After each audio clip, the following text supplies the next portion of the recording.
It is exactly 2 weeks until the Copenhagen Marathon. This time, in 2 weeks' time, I will be actually doing the thing, which is terrifying, but crucially, all of the hard work is done at this point. So I'm going to take you through a day of training today up here in the mountains in St. Moritz at 6,000 feet of altitude during the last big week of training. And then towards the end of the video, I'm going to give you that all-important training update and let you know how I'm really feeling about attacking this 228 project in just 2 weeks' time.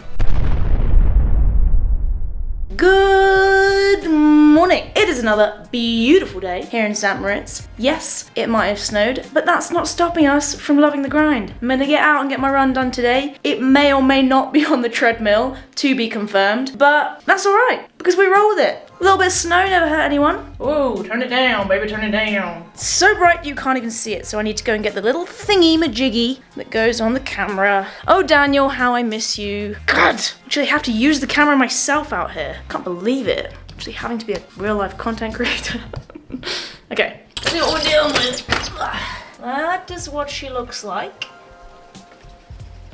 Pretty stunning, if you ask me. It do look quite pretty out there. That's my American doing a British accent. What do you think? Surprise, surprise!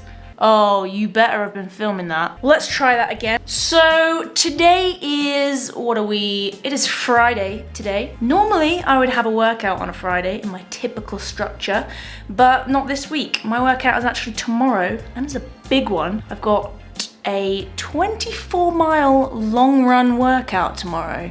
Holy I'm gonna be a little bit scared for that one, but that's tomorrow's worry. Today's worry, or it's not really a worry, it's a lovely run. I have got 7 miles on the plan, which I've just been discussing with coach. I think it's gonna be on the treadmill because it is a little bit slippery out there. We don't wanna risk it. So I've got up, I've had my breakfast, the classic porridge, jumbo oats, little bit of honey, Yorkshire tea. Never forget to bring your tea bags with you when you're abroad because you can't be drinking that yellow label dishwater.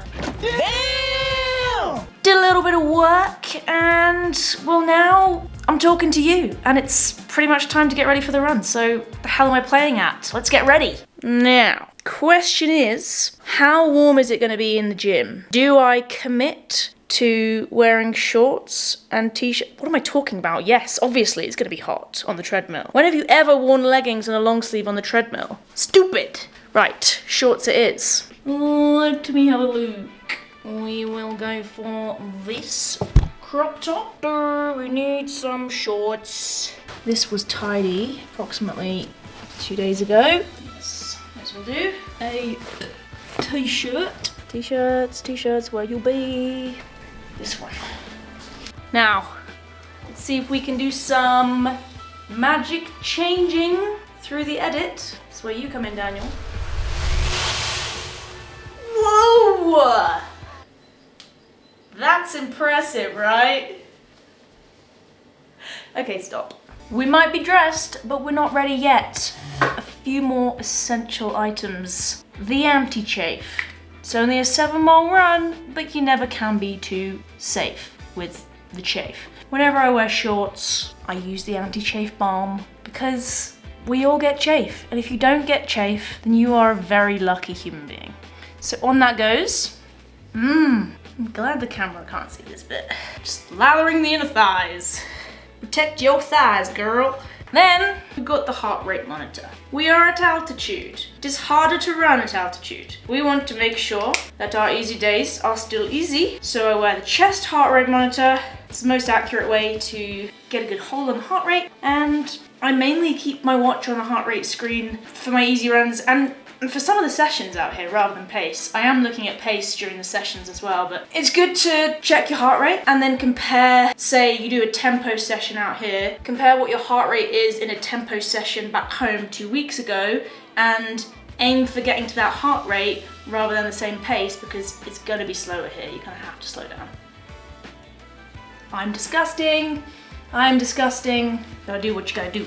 There has been a development. I just fixed my hair, was about to get my layers on, fill up my bottles, get a couple of snacks, fill up my rucksack and head off to the gym. coach has just texted me saying the roads are clear now. So I've asked the question whether I should go outside or not. Literally 2 hours ago, you could not run on the roads out there. It was still snowing. So everyone else has had their round on the treadmill, and it might be paying off that I was going to go last because I might be able to run outside. I don't hate the treadmill, but at the same time, it's so pretty where we are. The scenes are just stunning. You can just stare at the mountains and be thankful for your existence.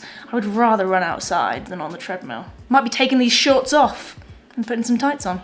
I'm going to be productive whilst I wait for confirmation of outside versus inside running, because if she says go on the treadmill, then I'm gonna need to go in like 5 minutes. So I'm gonna get my post-run snacks and drinks in order, and if I'm going outside, then they're ready for me when I get back. Winning at life. So with the big long run session tomorrow, it's gonna be really important today to never be dehydrated. Well, that's important anyway, but even more important when you're running 2 miles shy of a marathon tomorrow, and to never be hungry. So focusing on eating well, drinking well, and eating a decent amount of carbohydrates, because carbs are what's gonna fuel my run tomorrow. So don't want to deplete those stores. I want to feel good, and I will, because I'm gonna make sure that I eat and drink good. The planning starts now. So protein shaker. We have a problem. I haven't washed it up since I last used it. No, God! But I did put washing up liquid and water in it, so it's halfway there.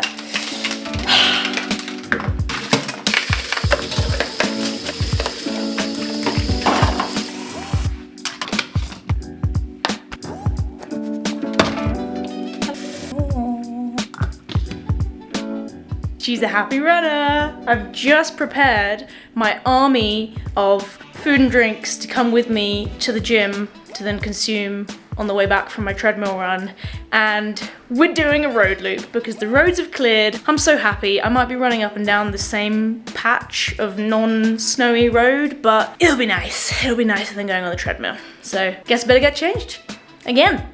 Guess I'll do the spinny thing again. Wow! She has done it again. These outfit changes, magnificent. Just having a quick gel because it is now gone 11 o'clock and I was planning to run at 10. Now an hour doesn't seem like much, but I just spoke about how I want to be well fueled today, so just having a gel just in case.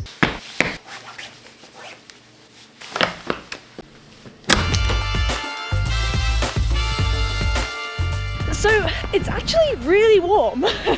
I'm kind of regretting wearing so many layers, and it's pretty good underfoot, so I'm very thankful. Just starting to go off-road down this path now. It is melting, but I think, yeah, I'm gonna have to turn around. It's just not worth the risk. It's a little bit too snowy down there. That's all right. It's pretty good. It's pretty good on the pavements, so we'll stick to that. Still lovely just to be outside compared to being on the treadmill. Sun's coming out, blue skies.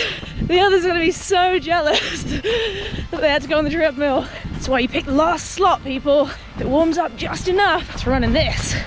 It's beautiful. So I made it most of the way around the lake before I found the slush, which is not bad going. And obviously, still gawping at the beautiful mountains. It's just stunning. Now, if you're new here, you might be forgiven for thinking that I'm just used to these scenes, training at altitude whenever I can get my hands on it, and yeah, I'm just living the dream and take it for granted. Very much not the case. And I mean, just 6 months ago, I was still working full-time, 9 to 5 as a civil servant, at home, at my desk, sometimes in the office, and just fitting running in around that because well, you have to work to live, and a lot of people do it. It's tough, but it's doable.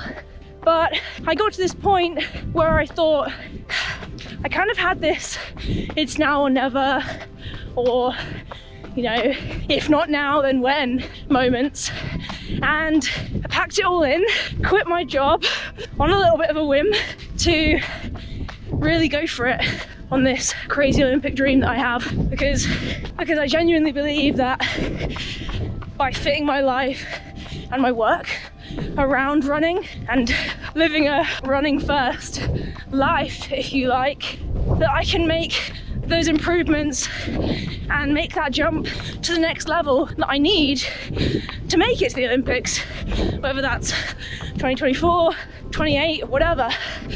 And that's my coaching business, and with making a little bit of money from these videos, I now get to take my job to places like this and train here, really prioritize my running, recover when it makes sense to recover, work when it makes sense to work, and just genuinely have the best time with it as well. I'm loving grasping these opportunities with both hands. I feel like I have a responsibility to do that, because I can't just throw this chance away, and honestly have not looked back. There's nothing I would rather be doing, and I'm thinking I made the right decision so far. It's going well, and I'm genuinely already seeing those improvements, you know, from being able to really focus on my training, great content, coach other people at the same time, which is super rewarding. I feel very, very lucky.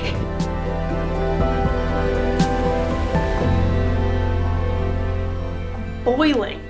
And that's the most I've sweated on a run. Might be snowy, but it's not cold. Run done, protein drank. It's time to get some lunch on.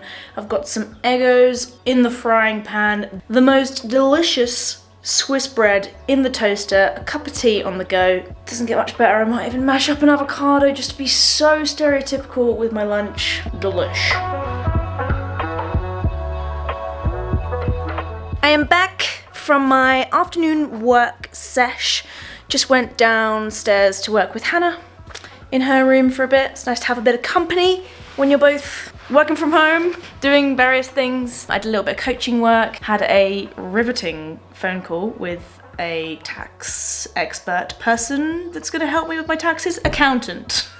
I knew there was a word for that. So did a little bit of a working afternoon. Hannah's gone for her second run now. I don't have a second run because I've got a big sesh tomorrow. And I thought I'd give you the training update on how things are going for the 228 project, because it's fast approaching. Copenhagen Marathon, at the time of filming this video, is in 1, 2, 3 weeks and 2 days.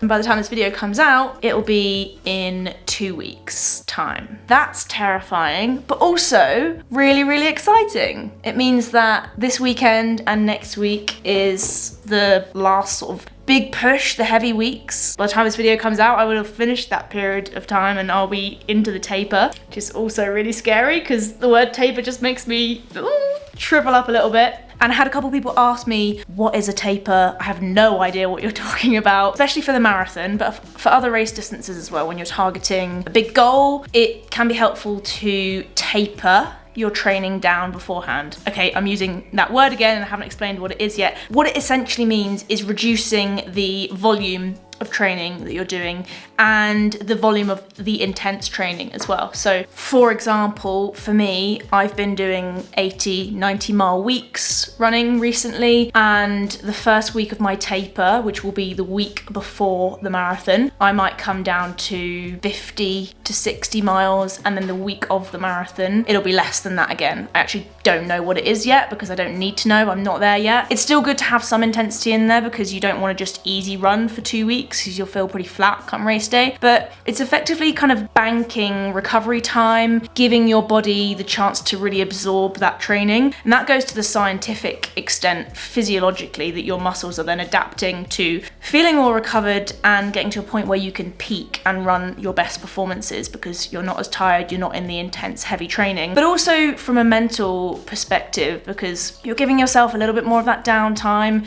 time to sort of decompress and start thinking about that big goal a little bit more in sort of practical terms and getting ready to do the thing. So that's the taper and that's coming up. In terms of how training's been going and how I'm feeling about this scary goal I've set myself of the 228 project. It's a weird one. I've hardly thought about it, to be honest, in terms of the end goal and the time itself, because there's not much use in thinking about that lots and lots, because the time will be what it will be on the day. I will break that down further, and I'll talk about that in the taper video, about having my A goal, my B goal, my C goal, which I always do in sort of big goal races. You'll have seen it last year if you saw the Seville Marathon race video. And I think that's really important, because that means that, you know, even if you don't hit that A goal or the B goal, for anyone that is, you've still had success in that race in a different form. And there's always something to learn, even if you do hit your A goal. And another reason why I've not really thought about the time is because thinking about it's not going to get me there. I've really been focusing on the day-to-day, the week-to-week, putting in the hours on the really hard, tough, big volume days, and focusing on recovery on the shorter, easier days, doing the little things in the gym, getting my sleep, smashing my hydration, and working on my nutrition. And I feel like I've just been checking all of those boxes and really moving in the right direction. So I'm feeling really positive about it. I'm really, really excited. I've got to touch some wood because I'm not there yet, but just getting to a marathon start line is a really big deal. And that goes for anyone that gets there, because it's really tough training for a marathon.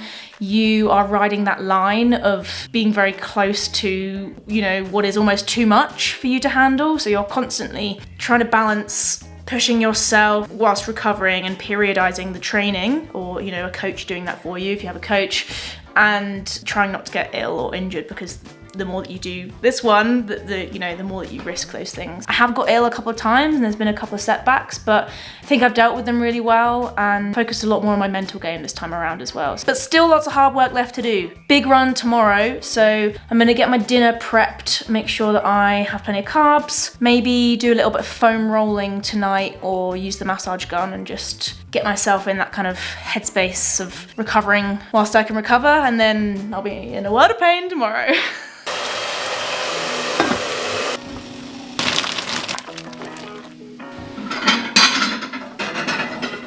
Ugh, yeah. It's like school dinner's pasta, it's so overdone. Tuna pasta. Flavour.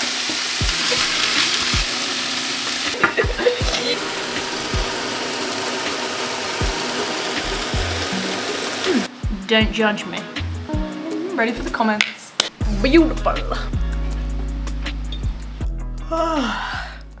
What a day. I'm gonna try and start winding down for an early night's sleep. Big session tomorrow. Don't really feel like sleeping right now because my heart rate has been raised to probably tempo pace from a very intense card game. I'm gonna take a breather, get ready to sleep, and attack a long run session in the morning. Over and out. Love the grind.